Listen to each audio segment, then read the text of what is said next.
Good morning, Brew Daily Show. I am Neil Fryman. And I'm Toby Howell. It's Monday. Just had a weekend. How was yours? I had a crazy weekend. So as many of our listeners know, it was my birthday on Friday. I thought I was just going out to a low-key dinner with my girlfriend. Turns out she had flown in my brother, one of my best friends from growing up, and threw this huge surprise birthday party for me. So it went from 0 to 100 really, really quick. So I had a really fun weekend. But yeah. Nice. Well, I celebrated your birthday too, but away. Yeah. And with your dad, we played golf together. He treated me to an amazing day. He is the best trash talker I know I've ever heard. Now imagine what he's saying about all of our episodes, though, after he listens to them. He was telling everyone to sign up for our podcast. I know, he was an amazing promoter. He deserves everything. Yeah. He's a great guy, and I'm excited. Are you going to be just like him? Honestly, he rubs off on me, but I hope I'm not just like him. I don't think he'll be just like him. But yeah. It was interesting to see the similarities. Yeah, and where Toby came from. Yeah. Okay. Meanwhile, Tampa, I was down in Tampa. That place is blowing up. Yeah, I don't know why you're up here. The lifestyle is incredible, and there's construction everywhere. Well, I like doing this show with you, Neil. There you go. Speaking of, we got a great show ahead of us today. We're talking a little bit about Warren Buffett's shareholder letter, a little bit about HBO Max and how they're still not really doing that well despite their great shows. And then, we'll finish off with a little week ahead action as well. Yeah, it should be a good week. Okay, so to start it off, there is more investigations into where COVID came from. And it's just, first of all, really crazy that we're almost 3 years into this global pandemic, and we still don't know where COVID came from. I know. It is crazy. But so what was the news? So there's news. The Wall Street Journal reported that the Department of Energy reached a conclusion that COVID emerged from a mistake in a Chinese lab, and that escaped to the human population. And this is known as the lab leak theory. The lab leak theory. And it's really important to note that this was established with low confidence. So basically, they don't know.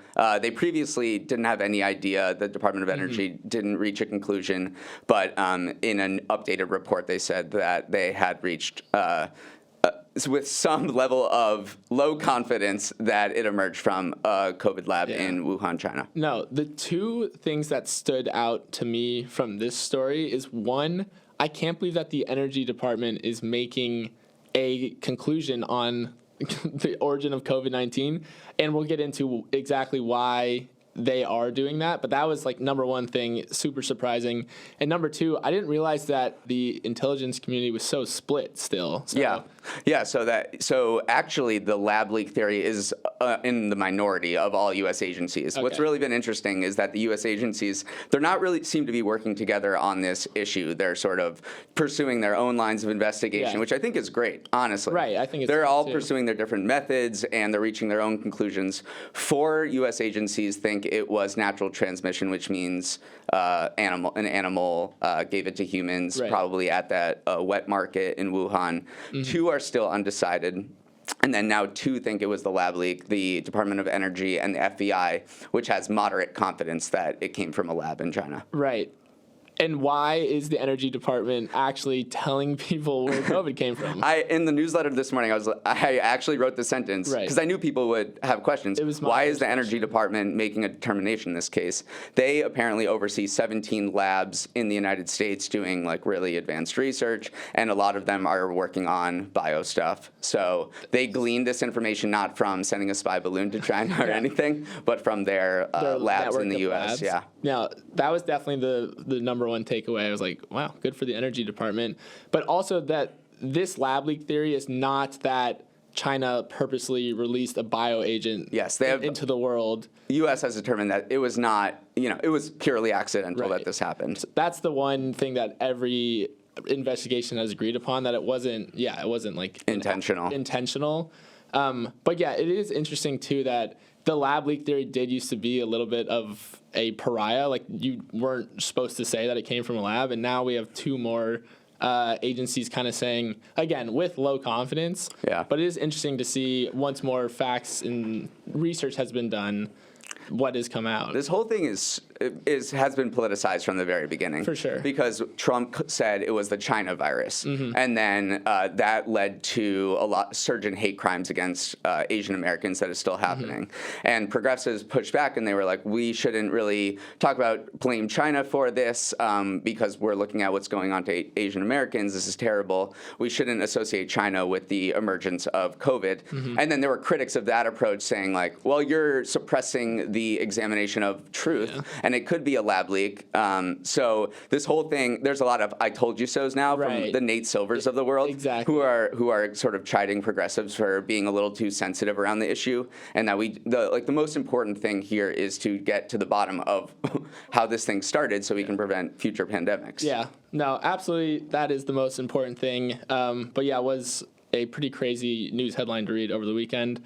Something else that happened over the weekend was Warren Buffett published his annual shareholder letter, which is kind of like, I don't know, Christmas or a holiday for business news professionals, because he writes bangers, honestly. Warren writes bangers of shareholder for more than letters. 60 years. I know. He's so consistent, yeah. But so we're going to get into a little bit of what he wrote about.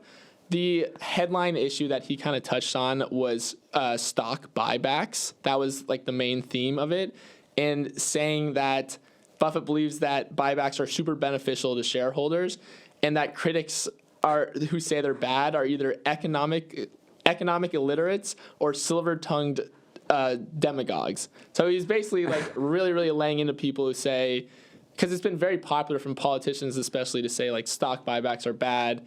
This is an example of corporate greed. But Warren's like, nah, they're really good. And I'll get into a little bit of why. Yeah, maybe we should talk about stock buybacks, a little background. It's basically when a company repurchases its shares from the open market or existing investors, and it's sort of a fancy dividend in a way. Right. But the critics say that share repurchases, stock buybacks, are sort of like a bad use of capital, and that these companies, if they have extra money left over to buy their shares, should be investing in jobs in the United States and in pursuing like capital expenditures and building factories and paying their workers more, and they accuse these companies that are doing share repurchases or stock buybacks as just like enriching themselves. Right. But Buffett is saying that by reducing like the number of shares outstanding, you're actually increasing the intrinsic value of every single share that a shareholder owns. And so he's also saying, because a lot of people say you should take your cash and return it to shareholders through dividends, but he's saying this is similar to doing that, but because a lot of people actually reinvest their dividends just right back into the company. So technically he's doing the same thing, just skipping that extra like dividend step. So yeah, Buffett, big fan of stock buybacks.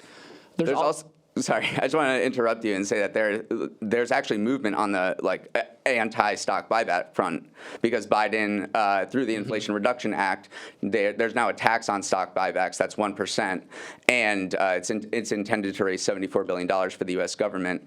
And in his State of the Union, he pushed Congress to push that to 4% on stock buybacks. Right. So it is a heavily politicized issue at this point. I just want to take you through a couple of other nuggets from Buffett's shareholder letter. My favorite one was that Buffett attributes most of the success over his last 60 years to a dozen or so good decisions. So he said, in 58 years of Berkshire management, most of my capital allocation decisions have been no better than so-so. Our results have been the product of about a dozen truly good decisions. Okay, two of those good decisions was investing in Coca-Cola and American Express. Yes. Because here's some crazy stats that he invested in the 90s. He invested $1.3 billion in Coke, and now that stake is worth $25 billion. Gosh. And then he invested $1.3 billion into American Express back in the 90s, and that is now worth $22 billion. So I think that's exactly what he was talking about. Right. Outsized just returns, run them. Right, from a very few good decisions. And we should note that Buffett is 92 years old, so we'll see how many more of these shareholder letters. He could be a writer for Morning Brew, by the way. I love the way he writes. Very plain, very informative. So yeah. Warren, if you're listening to this, we'd happily have you on as a writer. Yeah. Moving on to the media world, the entertainment world, we're talking Warner Brothers Discovery, which is a company that many people probably didn't know exists because it was the result of like a million different mergers and acquisitions. Yeah. The big news is that it is still losing money. It lost $2.1 billion in Q4, and that's despite some really big releases like The White Lotus Season 2 on HBO Max and The Last of Us, which is that video game adaptation. It still lost $217 million from its streaming division, so this is taking a lot of time to make money. We're not surprised at this point that streaming is hard business. Right. I think why this is noteworthy to a lot of people is that in their minds, streaming is like a very big part of culture. Right? Like Last of Us dominates culture. White Lotus dominates discussion on the internet. The Hogwarts game has been dominating news recently. So you're hearing about these things constantly, and yet you see their earnings come out, and this company's still losing money. It goes to show that maybe cultural buzz doesn't always translate to good earnings. No, but there are a few interesting releases coming up for Warner Bros. Discovery. They also own an insane amount of IP. Right. Like DC Studios, they own Discovery, owns all those channels like Animal Planet and HGTV, which is honestly what people are watching these days on TV. But there are a few interesting releases coming out. DC Studios is going to come out with 10 movie and TV projects to finally take on Marvel. We've heard this for so long. Years, yeah. There's the Barbie movie coming out. Let's go. With what's his name? Margot Robbie and Ryan Gosling. We got Dune Part 2. I never saw Dune Part 1. And then I'm excited for Timothée Chalamet and Wonka. Okay, Timothée Chalamet, big, because he's Dune Part 2 as well. They have such good IP. They have to figure something out here. They'll get there eventually. And yeah, the one other thing that I thought was interesting, this doesn't contribute to the earnings that we just mentioned, but Harry Potter Legacy made $850 million in retail sales in the first 2 weeks. Video games are so much bigger than movies. It's crazy. Yeah. Like the best performing Harry Potter movies only do around $217 million over that same period. So even though you just don't understand how big video games are. Are you a gamer? I'm not. That's why it shocks me to see how well it's done. If we were, we would have started off like all the shows with gaming. Right, absolutely. Okay, let's shift now to the world of Twitter. More layoffs happened over the weekend. Now at least 200 of its employees were laid off on Saturday night of 2,000. So it's 10% of the company. Musk is at it again. I think the headline news, we'll get into who he actually laid off, but he is so bad at layoffs. It's crazy. What happened this time? He locked the company's Slack channel like before the layoffs happened so people couldn't like gossip about it. So now not only can you not communicate with anyone, you don't know who got laid off. So people are like frantically telegramming each other and saying like, hey, like, are you locked out of your email? And it was the classic thing where you just try to log into your work computer, no more access anymore. I'm just shocked that it's still happening where just so callous, so... He doesn't care about people or his perception in the media. Yeah. He is full media is the enemy at this point. For sure. And so some of the cuts kind of targeted, honestly, some Elon Musk supporters, like really, really from the beginning had supported him. The big one is Esther Crawford, who she led Twitter's product org, was kind of headlining the Twitter Blue push, which is Elon's like baby. Right. He wants to monetize in that way. And she also tweeted out a picture of her sleeping on the floor in the early days of the Musk takeover. We just tossed it on the monitor for people watching on YouTube.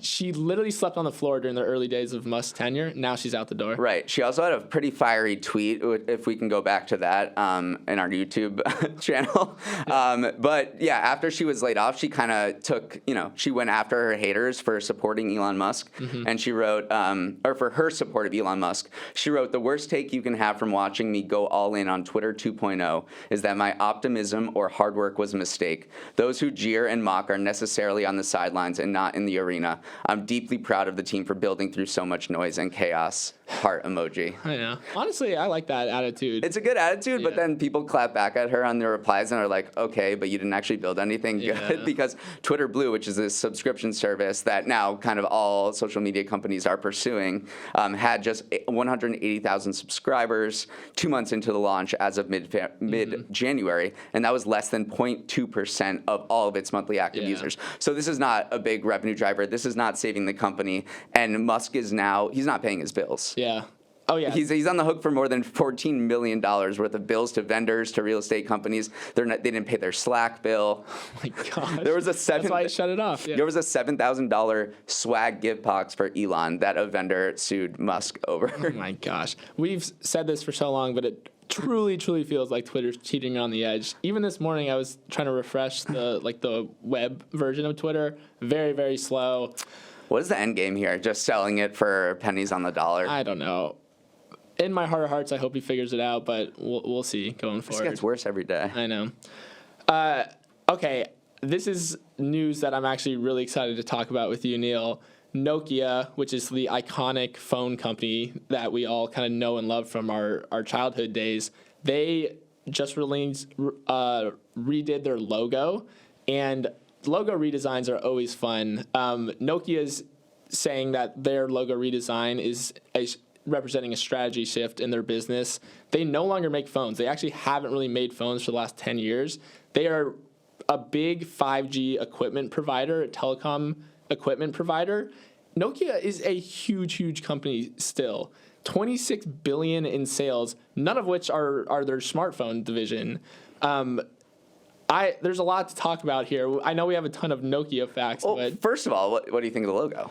Yeah. Okay. So the logo to me is not good in the sense that the same exact thing happened with Kia back in the day, but it is an N and the C don't really look like N's or C's. They could be A's. And so people are commenting on Twitter, is that Nokia or is it? There's no C. Aosia? It's I know, K. exactly. Right, yeah. The like problem, I don't know why brands can't just write it out legibly. That should be number one. Yeah. That's the problem. In the logo redesign thing. Right. We're looking at it, and I literally just mistaken the K for a C, even though it is a K. But you were mentioning that another recent brand redesign had a similar problem, which was Kia. Which they didn't show people what they're actually the letters are. Right. Kia didn't put the bar across the A, and so it kind of looks like KN.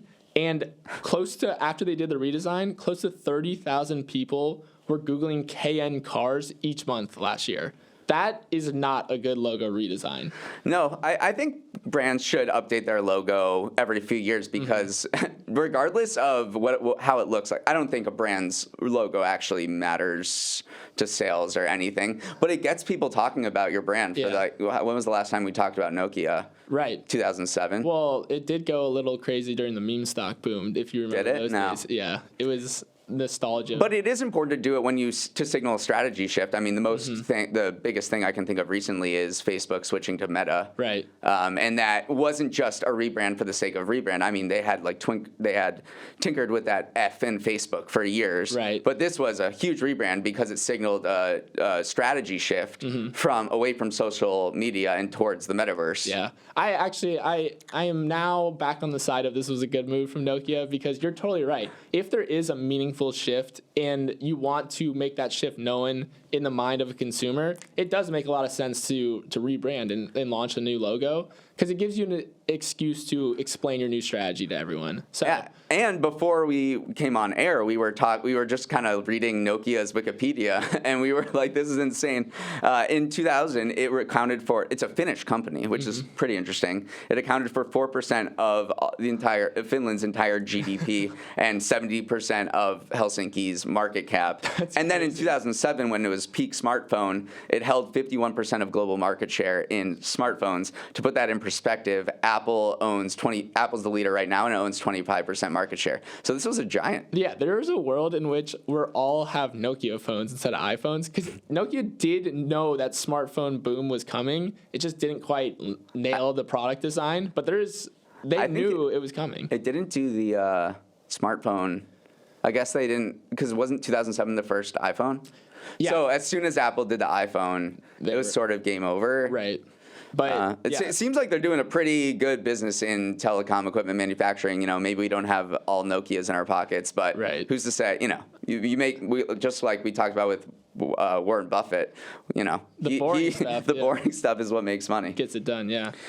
All right, our final segment for today, as we do every Monday, is looking at the week ahead, sort of giving you guys a preview of what to expect this week. I would say the biggest news that I'm looking for is probably the biggest news in the country is that the Supreme Court is hearing oral arguments over President Biden's student loan forgiveness program that starts tomorrow. And if you don't remember that program, Biden wants to wipe away $10,000 for most borrowers from their balances. Mm-hmm. That's been challenged by this particular challenge is 6 Republican-led states are trying to get the Supreme Court to throw it out. So that'll be a huge thing that I'm sure, I think there are 40 million federal borrowers, so I'm sure, a decent amount of the country will be looking into that. Mm-hmm, for sure. No, excited to talk about that. We have some earnings coming up as well.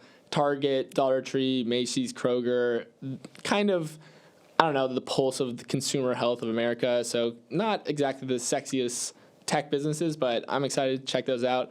My fun fact about that is with Dollar Tree reporting, this is actually a Dollar General fact that I came across on Twitter, but Dollar General has 18,000 stores in the U.S. that have generated $34 billion in revenue last year. Starbucks has 17,000 stores that generated $23 billion in revenue last year. So it kind of seems like on a per store basis, Dollar General generates more revenue. Yeah, and also the fact that Dollar General has more locations than Starbucks. It's so many. Right. Those were very surprising to me, both of those. As I drive, I've done a lot of cross-country road trips recently, and you see them all over. Often it's the only store in town in many rural places. It's just the Dollar General is where you get everything. Yeah. No, Dollar General, it rips, actually, so excited to see. Dollar General, it says it rips. Yeah. We probably are not done talking about Elon Musk for the week because there's this big Tesla Investor Day on Wednesday, and there's going to be another SpaceX rocket launch to the ISS with astronauts. That was supposed to happen this morning at 1:45, and I got up at 4:30 to see if it happened or not. I wrote this whole blurb about it for the newsletter, and it got called up with 2 minutes left. Oh, so, the life of a newsletter writer. The life of a newsletter writer. And then I didn't mention this in the newsletter, which I feel bad about, but there's a jobs report on Friday. We'll see if the labor market continues ripping like it has been, which, is great for American workers. It's less great for the Fed, which is trying to tamp down inflation. And the final thing I want to talk about is that March is here. Yeah. I love new months, new beginnings. I think it's coming Wednesday because February is super short and it's not a leap year. So what is your favorite thing about March? What are you looking forward to?